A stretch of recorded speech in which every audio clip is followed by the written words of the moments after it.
Proroka Jeremiju.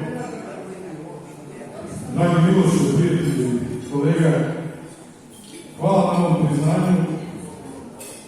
Gode i tekako epiteti iz obrazloženja koje je uvažena profesorica pročitala, ali ipak ovu, kako ste nazvali, veliku pobedu zahvalnosti, ja bih da ipak posvetim vama, Srbima iz Goraždevca, koji svojim primjerom svedočite dugi niz godina kako se ostaje i kako se opstaje na Kosovu i Metohiji.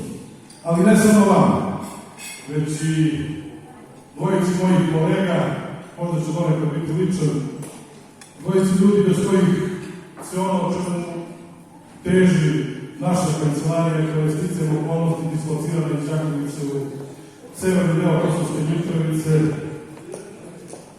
ne bi bilo realno izvodljivo.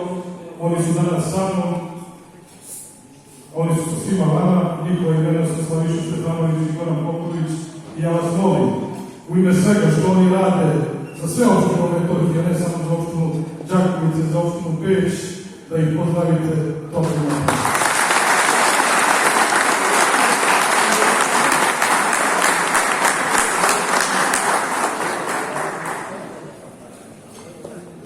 Reći će neko, reći ću prvi ja, lako je nama na severu Kosoveta, lako je bilo meni punih 20 godina u Crnoj Gori, da pričamo raznim ideologijama.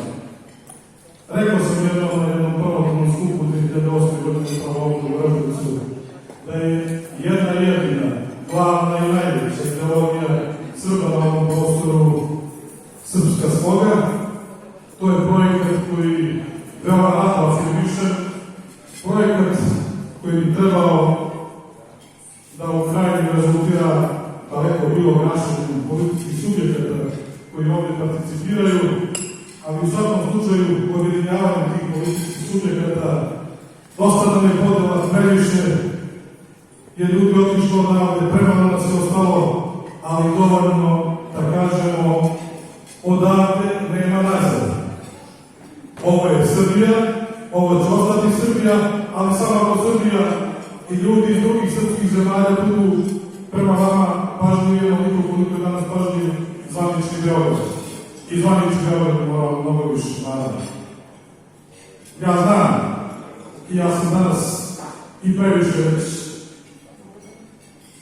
počastovan ko će to u narednom terenu da radi u ime Srpske Crne Gore. Previše sam počastovan jer je danas data privilegija da sedim između Andrije Mandića i Milana Kneževića, jer je moj prijatelj kada je se sedim.